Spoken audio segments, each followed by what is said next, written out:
तस्य ज्ञानाञ्जनशलाकया चक्षुरुन्मिलितं येन तस्मै श्रीगुरवे नमः।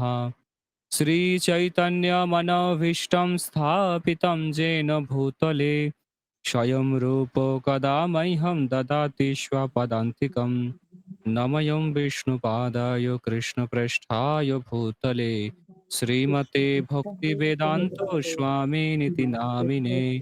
नमस्ते सारस्वते देवे गौरवाणी प्रचारिणे निर्विशेष शून्यवादी पाश्चात्य देशतारिणे नित्यानंद नमस्तुभ्यं प्रेमानंद प्रदायिने कलौ कल्मषनाशाय जह्नवापतये नमः। नमो महावदन्नाय कृष्ण प्रेम प्रदायते कृष्णाय कृष्ण चैतन्य नाम्ने गौरतिषे नमः। नीलाचलनिवासाय नित्याय परमात्मने बलभद्र सुभद्राभ्यां जगन्नाथाय ते नमः।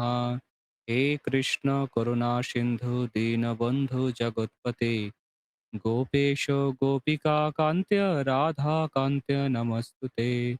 तप्त काञ्चन गौराङ्गी राधे वृन्दावनेश्वरी वृषभानुसुते देवी प्रणमामि हरिप्रिये।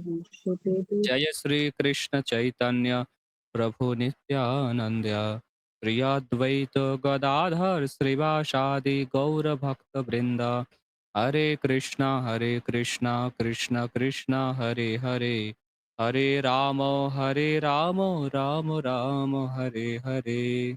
मूकं करोति वाचालं पङ्गुर्लङ्घयते गिरिं यत्कृपातमहं वन्दे श्रीगुरो दिनतारिणं परमानन्दमाधवं श्रीचैतन्य ईश्वरं।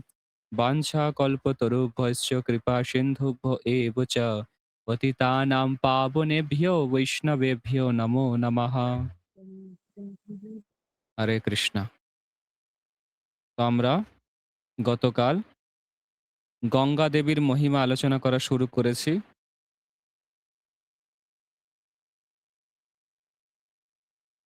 এটা হচ্ছে গঙ্গা মহিমা দ্বিতীয় পর্ব।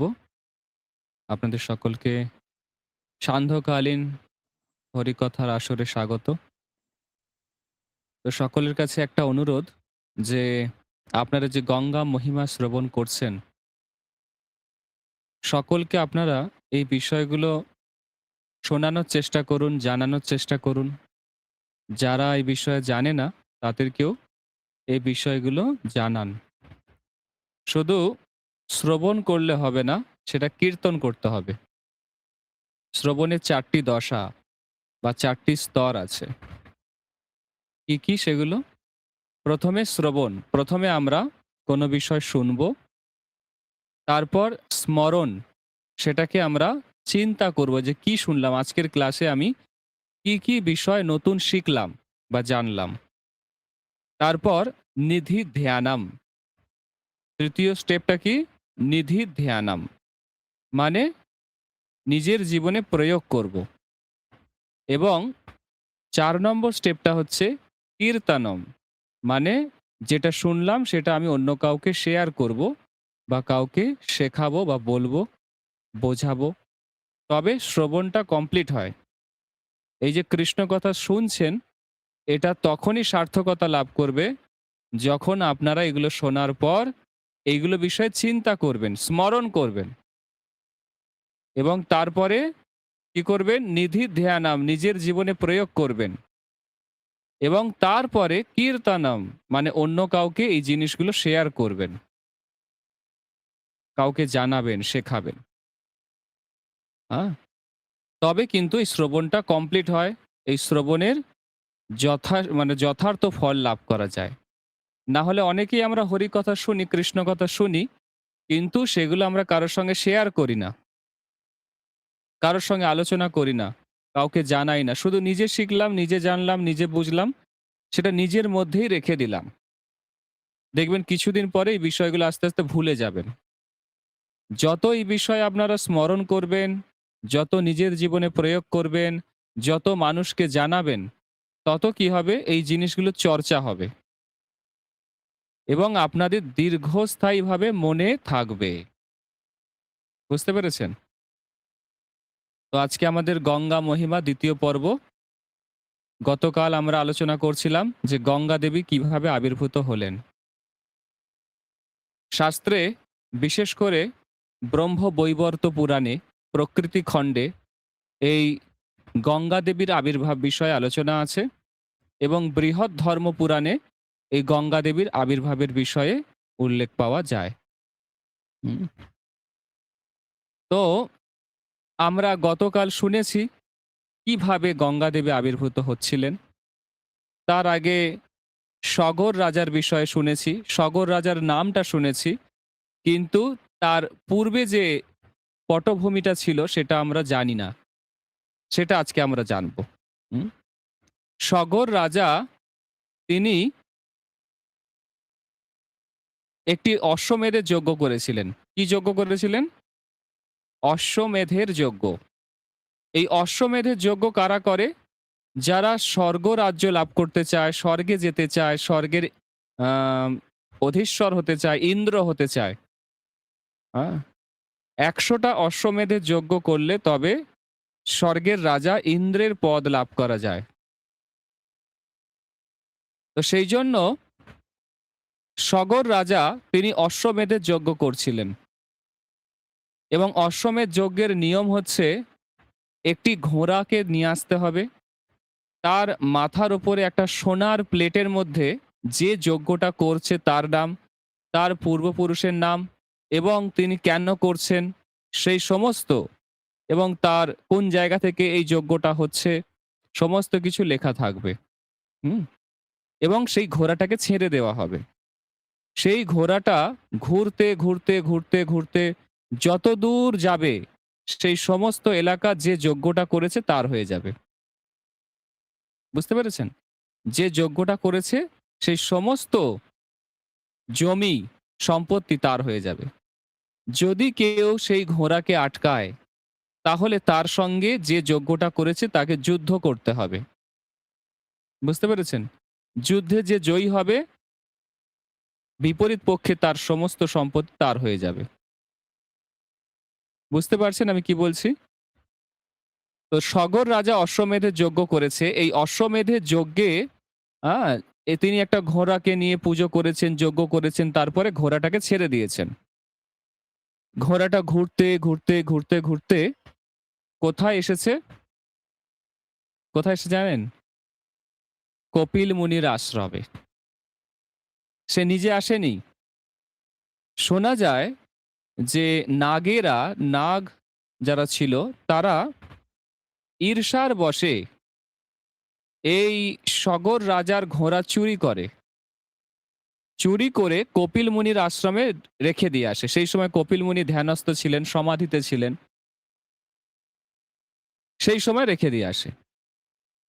আবার কোথাও, কোথাও শোনা যায় ইন্দ্র তার ঈর্ষা হয়েছিল সগর রাজাকে দেখে। যখনই কেউ কোনো ভালো কাজ করে তখন ইন্দ্রের একটু ঈর্ষা হয় যে এই বোধহয় আমার সিংহাসনটা চলে গেল। যখন কেউ অশ্বমেধের যজ্ঞ করে তখন ইন্দ্রের ভয় হয় যে এই বোধহয় আমার ইন্দ্রের সিংহাসনটা চলে গেল। আমার পতন হয়ে যাবে আর এ ইন্দ্র হয়ে যাবে। এরকম তার মনে ভয় হয়। আহ পদভ্রষ্ট হওয়ার, সিংহাসনচ্যুত হওয়ার একটা ভয় তার হৃদয়ে সবসময় কাজ করে। তো ইন্দ্র এই ভয় পেয়ে সগর রাজার যে ঘোড়া, সেই ঘোড়াটাকে চুরি করে। চুরি করে কপিল মুনির আশ্রমে রেখে আসে। কোথাও, কোথাও এরকম বর্ণনা পাওয়া যায়। কপিল মুনি কিছুই জানে না। কপিল মুনি ধ্যানস্থ আছেন। তিনি সমাধিতে আছেন। তো ঘোড়া যখন খুঁজে পাওয়া যাচ্ছে না, কোনো সন্ধান পাওয়া যাচ্ছে না, সেই সময় সগর রাজা তিনি তার ৬০,০০০ পুত্রকে নানান দিশাতে পাঠিয়ে দেয়। যে দেখো কোথায় গেল আমার ঘোড়াটা।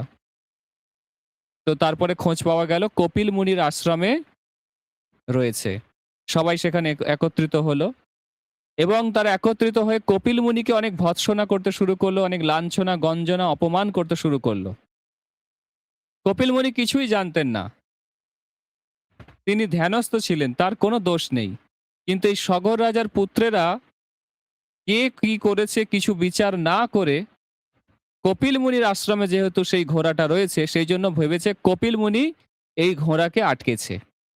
তাকে অনেক অপমান করতে শুরু করেছে। সেই সময় কপিল মুনি অত্যন্ত রেগে গিয়ে সগর রাজার এই ৬০,০০০ পুত্রকে অভিশাপ দেয় এবং তারা সঙ্গে সঙ্গে পুড়ে ছাই হয়ে যায়, ভস্মীভূত হয়ে যায়। বুঝতে পেরেছেন? ৬০,০০০ পুত্র পুড়ে ছাই হয়ে যায়। হুম। অবশেষে সগর রাজার এই অবস্থা দেখে কপিল মুনির হৃদয়ে একটু দয়া জন্মায়, কৃপা বা করুণা জন্মায়। তখন তিনি বলেন যে, ঠিক আছে, যদি দেবী গঙ্গাই পৃথিবীতে আসে, এই গঙ্গার জলে স্পর্শ পেলে এই ৬০,০০০ পুত্র তারা উদ্ধার পাবে, না হলে কোনো মতেই উদ্ধার পাবে না। বুঝতে পেরেছেন? তারপরে যে কি হলো সেই বিষয়ে আমি গত ক্লাসে আলোচনা করেছিলাম। সগর রাজা অংশুমানকে পাঠিয়েছিল। অংশুমান অনেক তপস্যা করেছিল গঙ্গা দেবীর, তিনি কিন্তু ব্যর্থ হলেন। সগর রাজা নিজেই অনেক যজ্ঞ অনুষ্ঠান, অনেক স্তব স্তুতি, অনেক প্রার্থনা, অনেক পুজো অর্চনা করেছিল গঙ্গা দেবীর, কিন্তু কোনো ফল পাওয়া যায়নি। গঙ্গা দেবী কোনো সাড়া দেয়নি। তারপরে অসমঞ্জ তিনি করেছিলেন, অংশুমান করেছিলেন, হ্যাঁ? রাজা দিলীপ তিনি অনেক চেষ্টা করেছিলেন, লক্ষ বছর ধরে তপস্যা করেছিলেন গঙ্গা দেবীকে এই জগতে আনার জন্য। তারপরে ভগীরথ সফল হয়েছিলেন। হ্যাঁ? গঙ্গা দেবী প্রথমে ভগবান শ্রী বিষ্ণুর চরণ কমল থেকে ব্রহ্মার কমণ্ডলুতে এবং তারপরে তিনি সুমেরু পর্বতের উপর অবস্থান করেন। তারপর শিবজির মস্তকে আসেন। তারপরে শিবজি তার বাঁ হাত দিয়ে তার জটার দক্ষিণ দিক থেকে কিছু চুল ছিঁড়ে ফেলেন, সেখান থেকে গঙ্গা দেবী এই জগতে প্রকট হন। কার্তিক মাসের শুক্ল পক্ষের দশমী তিথি ছিল, মঙ্গলবার ছিল। সেই দিনে তিনি এই ধরাধামে প্রকট হয়েছিলেন। কি বললাম মনে থাকবে? কার্তিক মাসের শুক্লপক্ষের দশমী তিথি এবং মঙ্গলবার ছিল। হ্যাঁ, সেই দিনে তিনি প্রকট হয়েছিলেন, এই পৃথিবীতে প্রকট হয়েছিলেন। এবং তারপরে এই গঙ্গা দেবীকে ভগীরথ বলেন যে, হে দেবী, আপনি ৪টি ভাগে বিভক্ত হয়ে চারিদিকে যান। পূর্ব দিকে ভদ্রা নামে চলে যান, দক্ষিণ দিকে আমার সঙ্গে আসুন। হ্যাঁ, এইভাবে তিনি প্রবাহিত হতে থাকেন। ভগীরথ দক্ষিণ দিকে শঙ্খ বাজাতে বাজাতে এগিয়ে যায়, আর গঙ্গা দেবী তার পিছনে পিছনে এগোতে থাকে। তারপর আমি বললাম যে জহ্ন ঋষির আশ্রমে তিনি প্রবেশ করেছিলেন। জহ্ন ঋষি তাকে মানে পান করেছিল এক গণ্ডূষ জল বানিয়ে। তারপরে তার জঙ্ঘা থেকে তিনি প্রকট হন, এই জন্য তার নাম জাহ্নবী। এই গঙ্গা দেবী ভগীরথের কন্যা রূপে আবির্ভূত হয়েছিলেন ভাগীরথী নামে। বুঝতে পেরেছেন? গঙ্গা দেবী যখন ভগীরথকে দর্শন দিয়েছিল, ভগীরথ তিনি বর প্রার্থনা করেছিলেন যে আমার যে ৬০,০০০ পূর্বপুরুষ তাদেরকে আপনি উদ্ধার করুন।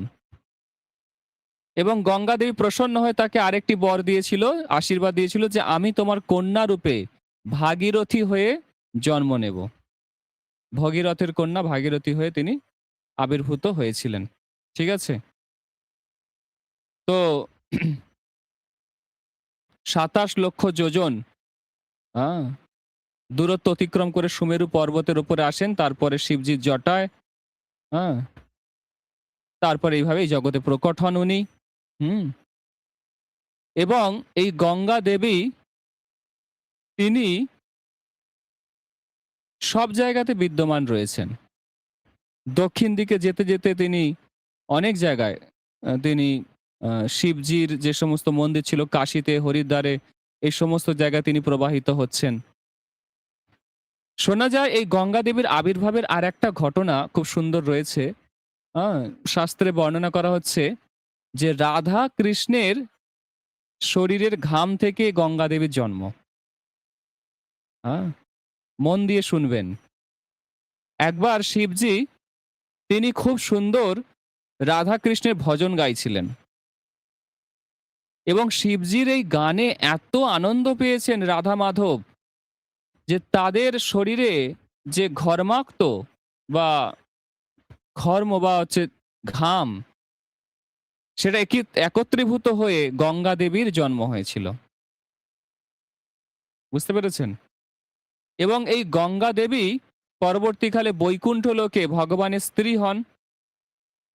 হ্যাঁ, এবং তারপরে এই জগতে তিনি যখন প্রকট হলেন, সতীর দেহত্যাগের পর আপনারা সকলে জানেন যে শিবজির দুটি বিয়ে।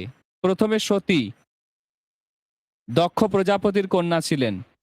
শিব নিন্দা শ্রবণ করে তিনি যজ্ঞকুণ্ডে প্রাণ বিসর্জন দিয়েছিলেন। তারপর শিবজি তার দেহ নিয়ে নৃত্য করছিলেন।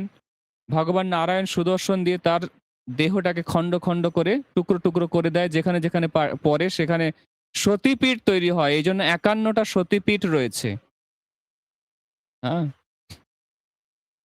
যেমন কামাখ্যা একটা সতীপীঠ, হ্যাঁ, তারপরে কালীঘাটকে একটা সতীপীঠ বলা হয়। এরকম অনেক জায়গায় সতীপীঠ আছে, ৫১টা সতীপীঠ আছে। তো এই সতী কোথায় জন্মগ্রহণ করলেন? নারদ মুনি দেখলেন যে এই সতী দুটি কন্যা রূপে আবির্ভূত হলেন। হিমালয় এর ঘরে, হিমালয় রাজার ঘরে, হ্যাঁ, মেনকার গর্ভে দুটি কন্যা সন্তান জন্ম হয়। হ্যাঁ, এক হচ্ছে উমা আর এক হচ্ছে গঙ্গা। সতী দুটো কন্যা সন্তান রূপে জন্মগ্রহণ করে, উমা আর গঙ্গা। দুজনকেই শিবজি স্ত্রী হিসাবে গ্রহণ করেছিলেন। ঠিক আছে? তো এখন বিষয় হচ্ছে যে এই যে গঙ্গা দেবী, তার মহিমা অনন্ত। গঙ্গা গঙ্গা গঙ্গা বলে যদি কেউ অনেক দূরে, গঙ্গা থেকে অনেক দূরে অবস্থান করেও গঙ্গা নাম উচ্চারণ করে, সে পবিত্র হয়ে যায়। হ্যাঁ, শোনা যায় একবার বৃন্দাবনে কি হয়েছে, নন্দ বাবা, মা যশোদা, কিছু গোপ গোপীগণ, তাদের গঙ্গা স্নান করার অভিলাষ হয়েছে। কি অভিলাষ হয়েছে, কি ইচ্ছা হয়েছে? যে আমরা গঙ্গা স্নান করতে যাব। অনেকেই চায় না গঙ্গা স্নান করতে পবিত্র দিনে। আমি বলেছিলাম সংক্রান্তি, অমাবস্যা, পূর্ণিমা, একাদশী, রামনবমী, তাই না? পবিত্র দিনে গঙ্গা স্নান করলে সহস্র গুণ বেশি ফল লাভ হয়। তো মা যশোদা, নন্দ বাবা, গোপ গোপীদের ইচ্ছা হয়েছে যে আমরা গঙ্গা স্নান করতে যাব, কিন্তু বৃন্দাবনে তো সেরকম গঙ্গা নেই কোথাও। কি হবে? তো তারা নন্দগাঁও থেকে হাঁটতে হাঁটতে গোবর্ধন পর্যন্ত এসেছে। এসে সেখানে রাতে বিশ্রাম নিচ্ছে। কৃষ্ণ যখন দেখলো যে আমার বাবা মা গোপ গোপীরা বৃন্দাবন ছেড়ে কোথাও গঙ্গা স্নান করতে যাচ্ছে, যেখানে বৃন্দাবন হচ্ছে সমস্ত তীর্থের, হ্যাঁ, কেন্দ্রীভূত জায়গা। সমস্ত তীর্থ বৃন্দাবনে আছে।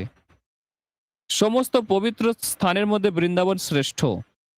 সেখানে আমার মা বাবা বৃন্দাবন ছেড়ে কোথায় গঙ্গা স্নান করতে যাচ্ছে? তখন ভগবান কৃষ্ণ গঙ্গা দেবীকে আবাহন করলেন। গঙ্গা দেবী সঙ্গে সঙ্গে সেখানে আবির্ভূত হলেন এবং একটি সুন্দর জলাশয় নির্মাণ করলেন, যার নাম হচ্ছে মানস গঙ্গা। কি নাম? মানস গঙ্গা। গোবর্ধন পাহাড়ে এই মানস গঙ্গা অবস্থান করছে। বুঝতে পেরেছেন? এবং এই মানস গঙ্গা থেকে জল এনেই রাধারানী কিন্তু রাধাকুণ্ড বানিয়েছিল। জানেন আপনারা? যখন ভগবান এরকম একটি অসুরকে নিধন করলেন, যে গোমাতা রূপ ধারণ করে এসেছিল, তখন রাধারানী বলে, তোমার তো গোহত্যার পাপ হয়েছে, তোমাকে সমস্ত তীর্থে স্নান করতে হবে। তখন কৃষ্ণ তার বুড়ো মানে ডান পায়ের গোড়ালিটা মাটিতে আঘাত করলো। সঙ্গে সঙ্গে সমস্ত তীর্থ যারা রয়েছে তারা প্রকট হয়ে গেলেন, সমস্ত দেবদেবীরা, এবং বললেন এখানে একটা কুণ্ড আপনারা স্থাপন করুন। সঙ্গে, সঙ্গে সমস্ত দেবীরা, সমস্ত তীর্থ, সমস্ত নদীরা, পবিত্র নদী তারা সেই কুণ্ডে এসে জড়ো হলো। যার নাম হচ্ছে শ্যামকুণ্ড। তখন কৃষ্ণ রাধারানীকে বললেন যে, "তুমি একটা অসুরের পক্ষপাতিত্ব করেছো, সেজন্য তোমারও অপরাধ হয়েছে। তোমাকেও সমস্ত তীর্থের জলে স্নান করতে হবে।" তখন রাধারানী বলল, "এই কৃষ্ণ তো ম্যাজিশিয়ান। ও এরকম ম্যাজিক-ট্যাজিক করে সবকিছু করে ফেলে। কিন্তু আমরা তো আর ম্যাজিক জানি না। তা আমরা কিভাবে সমস্ত তীর্থের জলে স্নান করব?" তখন রাধারানী হাতের বালা খুললেন। সব গোপীরা হাতের বালা খুলে মাটি খুঁড়তে শুরু করলো। একটা বড় পুকুর বানালো। এবং সেইখান থেকে একদম গোবর্ধন পর্যন্ত সবাই লম্বা করে দাঁড়িয়ে পড়ল। হাতে, হাতে জল নিয়ে এসে মানস গঙ্গা থেকে জল নিয়ে এসে সেই জায়গাটা পূর্ণ করল। করার পরে রাধারানী কৃষ্ণের কাছে এসে বলছে, "তোমার যত সব দেবদেবী আছে তাদেরকে সবাইকে এখানে আসতে বলো।" হ্যাঁ? তো কৃষ্ণ বলছে, "আচ্ছা এরকম ব্যাপার। সব লাস্টে আমার কাছেই আসতে হলো।" সমস্ত দেবদেবীদের, সমস্ত পবিত্র তীর্থস্থান, পবিত্র নদীদের সেই কুণ্ডের মধ্যে আসতে বললেন। এবং সেই কুণ্ডটার নাম হচ্ছে রাধাকুণ্ড। দেখবেন রাধাকুণ্ড, শ্যামকুণ্ড একই জায়গাতে অবস্থান করছে, পরিক্রমা মার্গে আসে। দুটোই একদম পাশাপাশি। হ্যাঁ? তো গঙ্গা দেবী মানস গঙ্গা রূপে বৃন্দাবনে অবস্থান করছেন। বুঝতে পেরেছেন? এবং এই গঙ্গা দেবীর মহিমা শাস্ত্রে বর্ণনা করা হচ্ছে।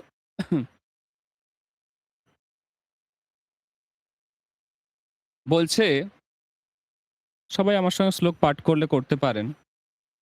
ভবিষ্য পুরাণের শ্লোক। ১৮ টা পুরাণের মধ্যে একটা পুরাণ হচ্ছে ভবিষ্য পুরাণ।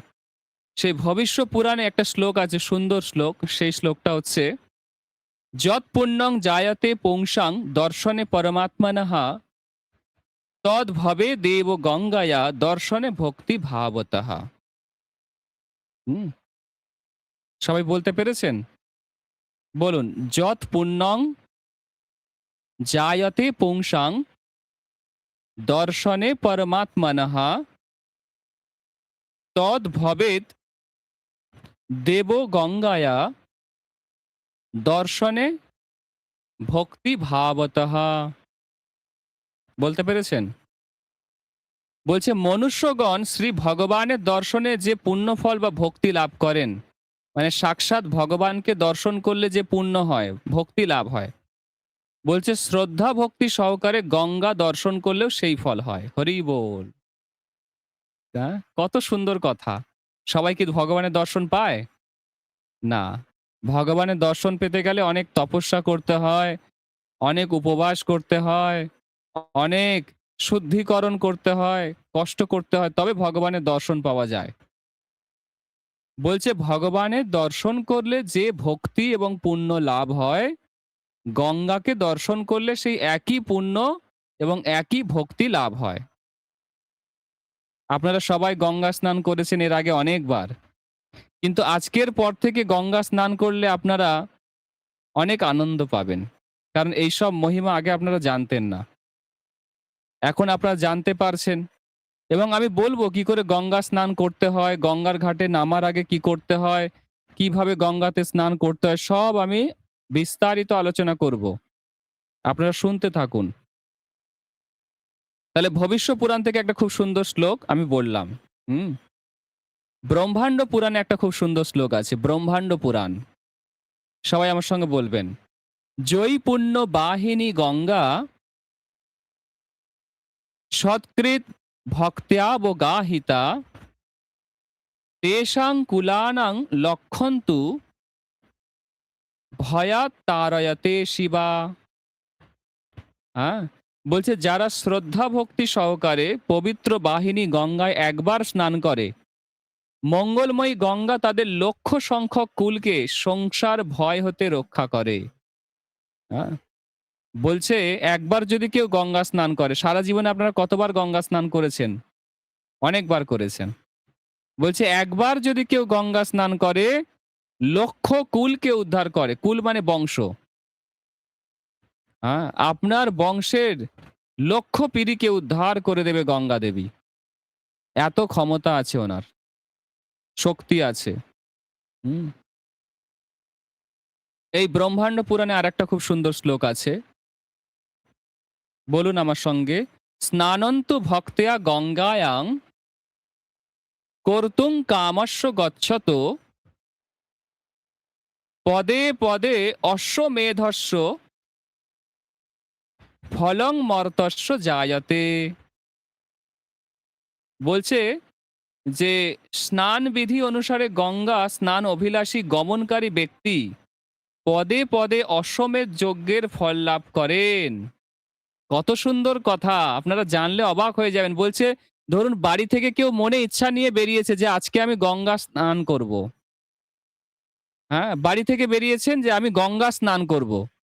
বাড়ি থেকে বেরিয়ে যত পা হেঁটে আপনি গঙ্গা পর্যন্ত যাবেন, এক একটা পা ফেলবেন, এক একটা অশ্বমেধ যজ্ঞের ফল লাভ হবে। হরি বল। কত লাভ! হ্যাঁ, একটা অশ্বমেধ যজ্ঞ করতে কত কষ্ট। এই সগর রাজাকে দেখলেন তো, অশ্বমেধ যজ্ঞ করতে গিয়ে লাস্টে ৬০,০০০ পুত্রকে ভস্মীভূত হয়ে যেতে হলো। ১০০টা অশ্বমেধের যজ্ঞ করলে স্বর্গের রাজা হওয়া যায়। বলছে গঙ্গা স্নান করার ইচ্ছা নিয়ে যদি বাড়ি থেকে বেরোবে কেউ, আর সে রাস্তায় যতগুলো পা ফেলবে, যত পা হেঁটে গঙ্গার কাছে যাবে, এক এক পা ফেললে এক একটা অশ্বমেধ যজ্ঞের ফল লাভ হবে। আহা! কি মহিমা! হ্যাঁ, গঙ্গা মাতার কি মহিমা! অভূতপূর্ব। স্কন্দ পুরাণে একটা শ্লোক আসছে, স্কন্দ পুরাণ। দেখুন আজকে আপনারা কত কিছু জানতে পারছেন, হ্যাঁ?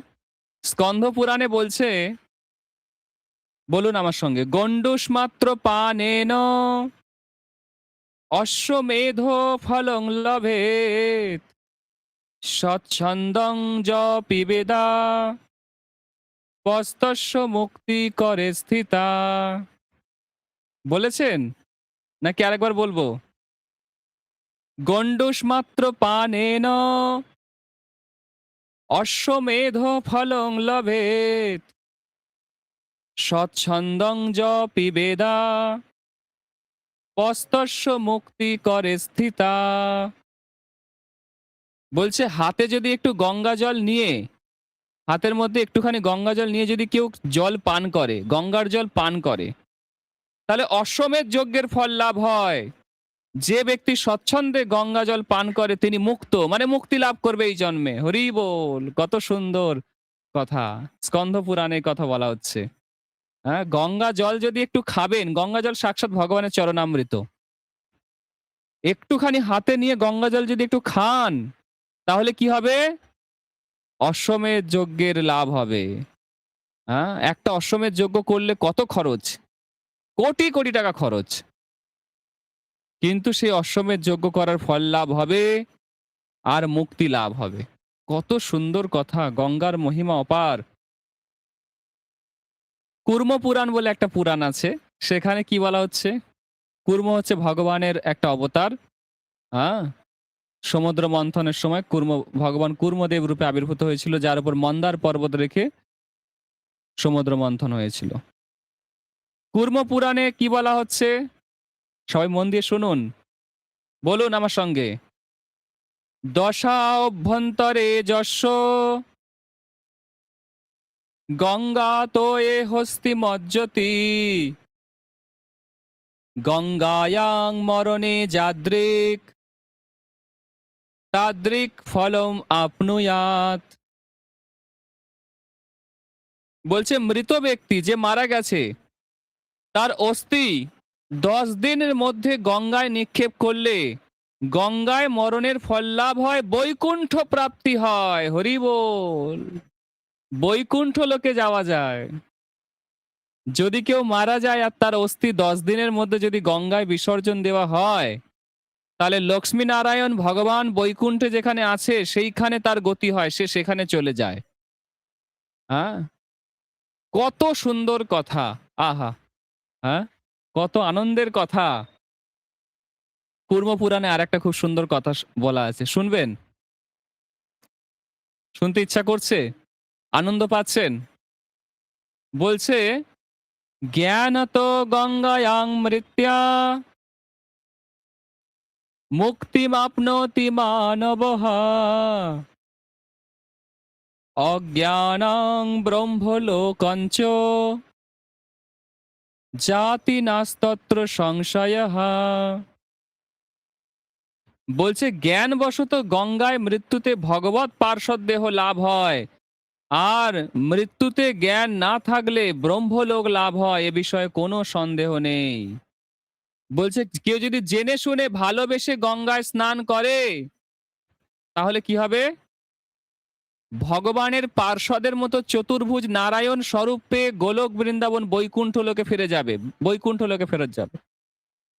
আর যদি কেউ না জেনে শুধুমাত্র গঙ্গা জলে প্রাণ ত্যাগ করে তাহলে ব্রহ্মলোকে তার মুক্তি লাভ হবে, ব্রহ্মলোকে চলে যাবে। স্বর্গে যাওয়াই সোজা নয়, সেখানে ব্রহ্মলোক তো অনেক দূরের কথা। বুঝতে পেরেছেন? বলছে গঙ্গা যদি কেউ ভালোবেসে স্নান করে তাহলে কি হবে? তার ভগবানের মতো রূপ পাবে, চতুর্ভুজ নারায়ণ স্বরূপ পেয়ে সে বৈকুণ্ঠে চলে যাবে। আর যদি কেউ গঙ্গা জলে প্রাণ ত্যাগ করে তাহলে কি হবে? তাহলে ব্রহ্মলোকে চলে যাবে সে। হুম, অজ্ঞানের বশত, অজ্ঞান বশত যদি করে। হ্যাঁ, বৃহৎ ধর্ম পুরাণে একটা খুব সুন্দর শ্লোক, বৃহৎ ধর্ম পুরাণ। হুম, বলছে শুনুন, মন দিয়ে শুনুন, এটা আপনারা না বলতে পারলেও আমি পাঠ করছি, আপনারা শুধু শুনুন। বলছে শ্রাদ্ধং কুর্যাত্তু গঙ্গায়াং পার্বণেন বিধানতঃ তীর্থ শ্রাদ্ধং হি তৎপ্রক্তং পিতॄণাং পরিতোষণাম যস্তু গঙ্গাং সমাসাদ্য শ্রাদ্ধং সংবৎসরং চরেৎ গঙ্গয়া শ্রাদ্ধং কৃত্যাপি পিতॄণাং ঋণস্তু স গঙ্গায়াঞ্চ পিণ্ডদানং সমঙ্কৃতাম বিশেষত কলিযুগে গঙ্গা পিণ্ড প্রশস্ততে অপমৃত্যু মৃতাশ্চাপি গঙ্গায়াং পিণ্ডদানতঃ জান্তি দুর্গতিমুৎসৃজ্য ক্রিয়ার্হা পরমাঙ্গতিম। বলছে গঙ্গা তীরে পার্বণ বিধান অনুসারে শ্রাদ্ধ করতে হয়, ইহাকেই তীর্থ শ্রাদ্ধ বলে। যদি কেউ কারো বাবা মা ঠাকুমা দিদিমা কারো শ্রাদ্ধ যদি গঙ্গার পারে করা হয়, তাহলে যদি অপমৃত্যু হয়, অ্যাক্সিডেন্টে মৃত্যু, সুসাইড করে মৃত্যু, এরকম লোকের যদি শ্রাদ্ধ গঙ্গার পারে করা হয়, পিণ্ডদান করা হয়, তাহলে সে পরম গতি লাভ করে। হ্যাঁ, সে মুক্তি লাভ করে। বলছে স্কন্দ পুরাণে, এটা তো একটা বৃহৎ ধর্ম পুরাণের কথা, বলছে গঙ্গার পারে যা কর্ম করবেন সেটা কোটি গুণ ফল বেশি লাভ হয়। গঙ্গার পারে দান করবেন, গঙ্গার পারে যজ্ঞ করবেন, গঙ্গার পারে তপস্যা করবেন, কোটি গুণ বেশি লাভ হবে। এই জন্য আগেকার দিনে মনি ঋষিরা দেখবেন গঙ্গার পারে তপস্যা করত, গঙ্গার পারে আশ্রম বানাতো। হ্যাঁ, স্কন্দ পুরাণে একটা খুব সুন্দর শ্লোক দেখুন কি বলছে। বলছে যজ্ঞ দানং তপ যজ্ঞং জপং শ্রাদ্ধঞ্চ সুর পূজনম গঙ্গায়ং যৎকৃতং সর্বং কোটি কোটি গুণোদ্ভবেৎ। বলবেন নাকি শ্লোকটা আমার সাথে? বলুন। যজ্ঞ দানং তপ জপং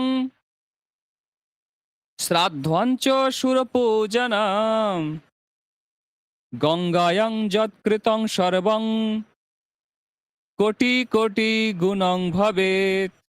হ্যাঁ, বলছে গঙ্গার সন্নিধানে যজ্ঞ দান তপস্যা জপ শ্রাদ্ধ দেবতা পূজন যা কিছু করা হবে কোটি গুণ বেশি লাভ হবে। হরি বল, কোটি গুণ বেশি লাভ হবে। পদ্ম পুরাণে একটা শ্লোক বলি। পদ্ম পুরাণে, পদ্ম পুরাণে বলা হচ্ছে যে কলিযুগে সবাইকে গঙ্গার আশ্রয় গ্রহণ করা উচিত। হ্যাঁ, কলিযুগে ৫,০০০ বছর পর্যন্ত গঙ্গা দেবী একটু ভালো থাকবে, তারপর আস্তে আস্তে লুপ্ত হয়ে যাবে। বলছে কৃতে তু পুষ্করং তীর্থং ত্রেতায়ং নৈমিষং তথা দাপরে তু কুরুক্ষেত্রং কলৌ গঙ্গায়ং সমাশ্রয়েত। ওম প্রভুকে ডেকে দাও। কি বলছে? সত্যযুগে পুষ্কর তীর্থে, শুনতে পাচ্ছেন আমার কথা? সত্যযুগে পুষ্কর তীর্থ, ত্রেতায় নৈমিষ ক্ষেত্র, দাপরে কুরুক্ষেত্র এবং কলিযুগে একমাত্র গঙ্গাকেই আশ্রয় করা কর্তব্য। বুঝতে পারলেন? সত্যযুগে তীর্থ ছিল পুষ্কর তীর্থ, ত্রেতা যুগে নৈমিষ ক্ষেত্র, দাপর যুগে কুরুক্ষেত্র, আর কলিযুগে একমাত্র গঙ্গা। গঙ্গাকে তীর্থক্ষেত্র বলে। হ্যাঁ, বলছে গঙ্গা তীর্থ ত্যাগের ফল সম্বন্ধে স্কন্দ পুরাণে কি বলা হচ্ছে? গঙ্গা তীরং পরিত্যাজ্য যেহ ন তীর্থাভিলাষিনঃ ব্রহ্মহত্যাং ফলং তেষাং সততং সংশয়াত্মানাম। কি বলছে? যারা গঙ্গা তীর্থ পরিত্যাগ করে অন্য তীর্থে গমন অভিলাষী, সেই সংশয়চিত্ত মানুষের নিরন্তর ব্রহ্মহত্যা ফল লাভ হয়ে থাকে। বুঝতে পেরেছেন? যদি গঙ্গাকে ত্যাগ করে অন্য তীর্থস্থানে তীর্থ করতে যাওয়ার চিন্তা করে, তাহলে ব্রহ্ম হত্যার ফল লাভ হয়। ব্রহ্ম হত্যা করলে যে পাপ হয়, সেই রকম পাপের ফল লাভ করতে হয়। হরিভক্তি বিলাসে একটা খুব সুন্দর শ্লোক আছে। শ্রৌতং স্মার্তং তথা কর্মং ন নগ্নশ্চিন্তয়েদপি মহৎ কুর্বনধ গচ্ছেদ ভব বেদাসুরং স্মৃতম মুক্ত কচ্ছশ্চ নাচমেত দেবাদচার্য বর্জয়েত। বলছে নগ্ন এবং কোছা মুক্ত হয়ে যে দ্বিকচ্ছ মুক্ত হয়ে বেদ বিহিত কর্ম স্মৃত চিহ্নিত কর্মে অধিকার নেই, কোছা মুক্ত হয়ে গঙ্গাদি তীর্থে স্নান আচমন দেবাদি অর্চন করতে নেই। বলছে গঙ্গাতে কখনো নগ্ন হয়ে স্নান করতে নেই, কোছা মুক্ত হয়ে স্নান করতে নেই। কোছা মানে জানেন তো? ধুতির কোছা থাকে, দেখেছেন? হ্যাঁ, বলছে ধুতির কোছা মুক্ত হয়ে গঙ্গা স্নান করতে নেই। সঠিকভাবে স্নান করার নিয়ম আছে। বলছে যদি এইরকম আচরণ কেউ করে, তাকে নরকে যেতে হয়। হ্যাঁ, খুব স্নান করার নিয়ম আছে, সেগুলো আমি ক্লাসে আলোচনা করব ধীরে ধীরে। হুম। তারপরে একটা খুব সুন্দর শ্লোক শুনুন, মন দিয়ে শুনুন এটা। বৃহৎ ধর্ম পুরাণের একটা শ্লোক। স্বপঙ্গু সদা কর্ণ স এব পাপ রাশিমান যো গঙ্গা নিকটং প্রাপ্য গঙ্গা স্নানমুপেক্ষতে। বলছে যে গঙ্গাকে অবহেলা করে অন্য জায়গায় যায়। হ্যাঁ, যে ব্যক্তি গঙ্গায় উপস্থিত হয়ে স্নান করেন, ধরুন গঙ্গার পাড়ে গেল, স্নান করলো না, গঙ্গাকে উপেক্ষা করে চলে গেল, কি হবে তার? বলছে তাকে পঙ্গু এবং কানা হয়ে থাকতে হয়। সে পঙ্গু হয়ে যায়, কানা হয়ে যায়। এটা বৃহৎ ধর্ম পুরাণে লেখা আছে। বুঝতে পেরেছেন? ওই পুরাণে আর একটা শ্লোক আছে। বিষ্ঠাং মূত্রাং ত্যাজন ভুরি চির রোগী বহুনপি। অর্থাৎ গঙ্গার সন্নিধানে মলমূত্রাদি ত্যাগ করলে চির রোগী হয়ে থাকে। আমি এক জায়গায় চান করতে গেছিলাম, বাসুদেব ঘাট বলে একটা ঘাট আছে। তো সেখানে আমি গেছি আমরা, সেই সময় ভাটার সময়। সেই সময় মানে নদীতে জল নেই। একটা লোক দেখলাম সেখানে নামলো এবং অদৃশ্য হয়ে গেল। হ্যাঁ? পরবর্তীকালে আমি জানতে পারলাম সে ওখানে মল ত্যাগ করতে গিয়েছিল। হ্যাঁ? সেই লোকের কি গতি হবে এখানে বলছে।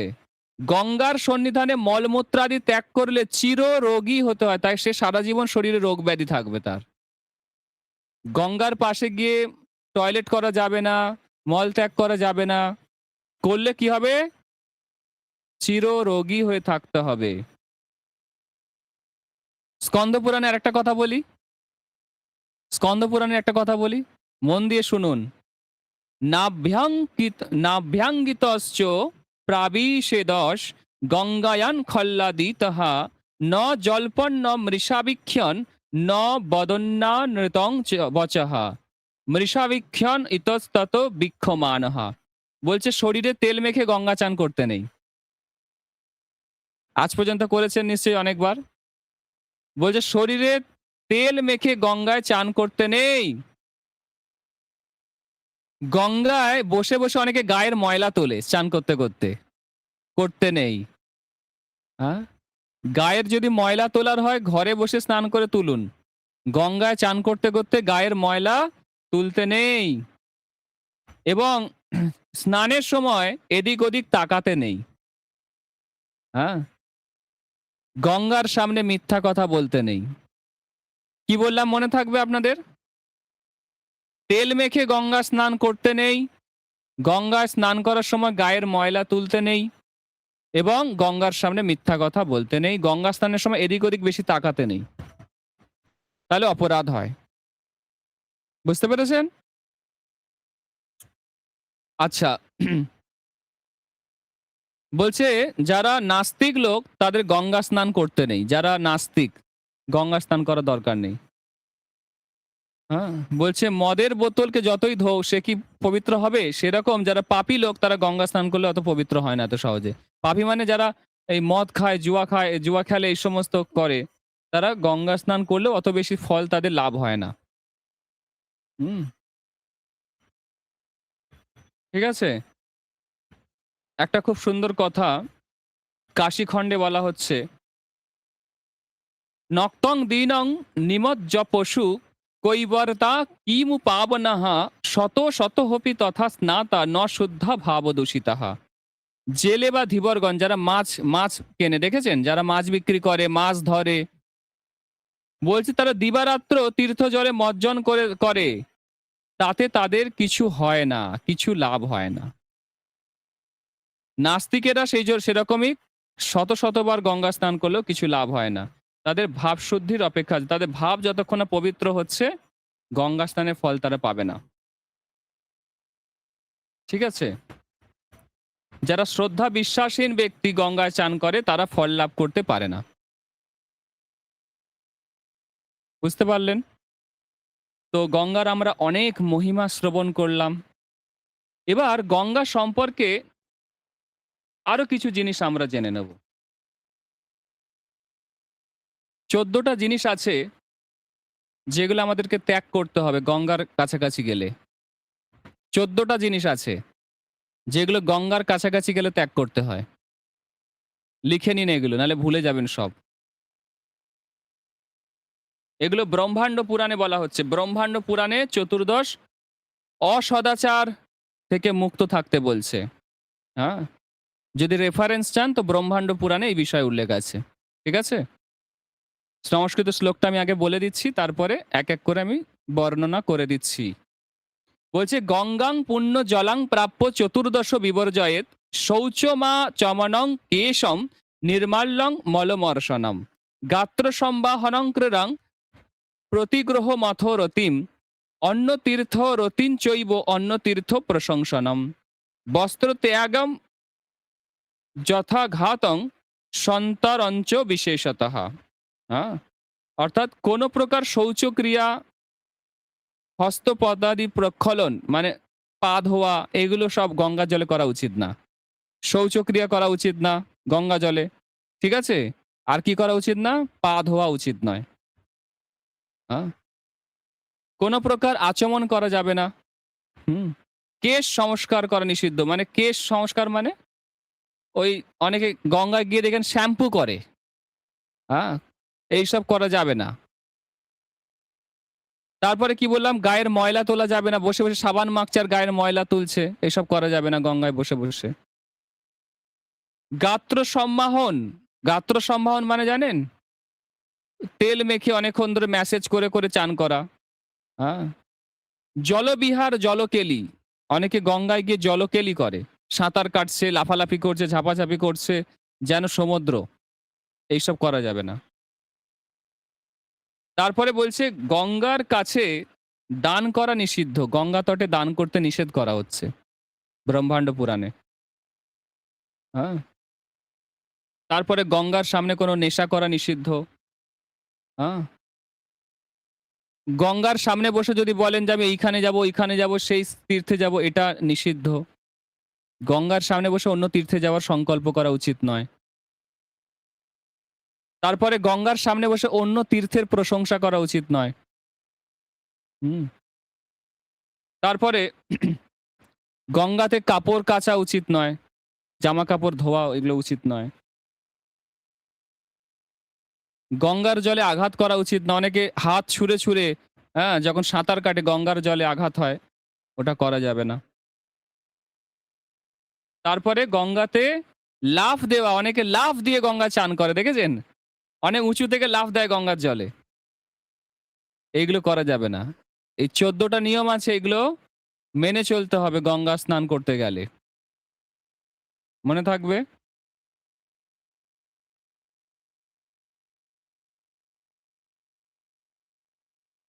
ভগবান শ্রীকৃষ্ণ ব্রহ্মবৈবর্ত পুরাণে প্রকৃতি খণ্ডে একটা কথা বলেছেন। স্বয়ং ভগবান কৃষ্ণ একটা কথা বলছে। মন দিয়ে শুনুন। কোটি জন্মার্জিতং পাপং ভারতে যৎকৃতং নৃণাম গঙ্গায়া স্পর্শবাতেন তন্নশ্যতি শ্রুতৌ শ্রুতম জন্মাসংখ্যজির্তান্নেব কামতোপি কৃতানি চ তানি সর্বাণি নশ্যন্তি মৌসল স্নানতে নৃণাম। বলছে ভারতবর্ষে মানবের কৃত কোটি জন্মার্জিত পাপ গঙ্গার জলে স্পর্শে এবং গঙ্গা স্পর্শযুক্ত বায়ু দ্বারা বিনষ্ট হয়। ভগবান কৃষ্ণ বলছে ভারতবর্ষে যারা জন্মেছে সেই সব মানুষের কোটি জন্মের পাপ শুধু গঙ্গার জল স্পর্শ করলে নষ্ট হয়ে যায়, গঙ্গার হাওয়া গায়ে লাগলে নষ্ট হয়ে যায়। আহ, বলছে বেদে এই বিষয়ে উল্লেখ আছে, বেদ শাস্ত্রে উল্লেখ আছে। হুম। স্কন্দ পুরাণে কাশীখণ্ডে বলা হয়েছে তীর্থ তিথি নক্ষত্র পর্বাদি নাপেক্ষং জাহ্নবী জলে স্নান মাত্রেন গঙ্গায়ং সঞ্চিতাঘং বিনশ্বতী। বলছে গঙ্গা জলে স্নানে তিথি পর্ব এবং নক্ষত্রের অপেক্ষা করে না। মানে কোনো তিথি দেখে যাওয়ার দরকার নেই, যে কোনো দিন আপনারা গঙ্গা স্নান করতে পারেন, তবে পবিত্র দিনে স্নান করলে কোটি গুণ বেশি লাভ হয়। হুম। গঙ্গা স্নান করা মাত্রই সমস্ত সঞ্চিত পাপ বিনষ্ট হয়ে যায়। বুঝতে পেরেছেন? কত কিছু শিখতে পারছেন আপনারা এই গঙ্গা মহিমা। গঙ্গা স্নান করতে গেলে তো এইসব অপরাধ অনেকেই করে থাকে। তেল মেখে চান করছে, গঙ্গায় গিয়ে শ্যাম্পু করছে, গঙ্গায় গিয়ে সাঁতার কাটছে, ওপর থেকে ঝাঁপ দিচ্ছে গঙ্গার জলে। গঙ্গায় জলে ১ম এই পা ঠেকিয়ে, হ্যাঁ? একটু গঙ্গার ঠান্ডা শীতলতা অনুভব করছে। হ্যাঁ? তারপরে গঙ্গার জলে কাপড় জামা কাচছে, গঙ্গায় গিয়ে মলমূত্র ত্যাগ করছে। এইসব লোকজন আছে, এরা সোজা নরকে যাবে। গঙ্গা হচ্ছে ভগবানের চরণামৃত। তার সঙ্গে সঠিক ব্যবহার করতে হবে। ঠিক আছে? সঠিকভাবে গঙ্গা স্নান করলে মুক্তি লাভ অবশ্যম্ভাবী। এছাড়া আমরা গঙ্গা রিলেটেড কিছু প্রশ্ন উত্তর আমরা আলোচনা করব। অনেকের মনে গঙ্গা সম্পর্কে অনেক কিছু প্রশ্ন থাকে। সেই বিষয়ে একটু আলোচনা করি। মোটামুটি কিছু প্রশ্ন আজকে আমি একটু আলোচনা করব। হুম? তো অনেকের প্রশ্ন হচ্ছে, ধরো কোনো ধামে গেছে, শ্রীধাম। সেখানে বলছে নোংরা মলাদি ত্যাগের দোষ হয় না। গঙ্গার তীরে গর্ভভূমিতে যে কার্য করলে দোষ হবে কেন? হ্যাঁ? বলছে অনেকে তো ধামে ঘুরতে যায়, বৃন্দাবনে মথুরা, সেখানে তো গিয়ে থাকতে হয়, রাত কাটাতে হয়, ওখানে মলমূত্র ত্যাগ করতে হয়। তাহলে গঙ্গাতে মলমূত্র ত্যাগ করলে দোষ হবে কেন? বলছে। এখানে শাস্ত্রে বলছে ধামবাসীরা শ্রীমন্দিরে থুতু ফেলা, মলাদি ত্যাগ করা ইত্যাদি কেহ করে না। ঠিক আছে? বৃন্দাবনে গিয়ে কেউ থুতুও ফেলবে না, আর কেউ যেখানে সেখানে মলমূত্র ত্যাগ করে না। গঙ্গা তীরে তাদের এই সকল অনাচার করতে প্রবৃত্তি হয় না। গঙ্গা হচ্ছে বিষ্ণু বিগ্রহ তুল্য। গঙ্গা কি সাক্ষাৎ ভগবান নারায়ণ থেকে অভিন্ন। হ্যাঁ? এবং ভগবান নারায়ণের মতোই তাকে পূজা করা উচিত। এই গঙ্গা ভগবানের সহধর্মিণী। সুতরাং তার মধ্যে এইসব নোংরা জিনিস করলে তাকে কোথায় যেতে হবে? নরকে যেতে হবে। হুম? আরেকটা প্রশ্ন মানুষের আসে যে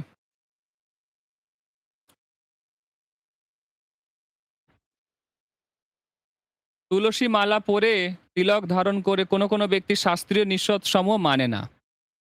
তিলক পরেছে, গলায় তুলসী মালা পরেছে, কিন্তু শাস্ত্রের নিয়ম কিছুই সেরকম মানে না।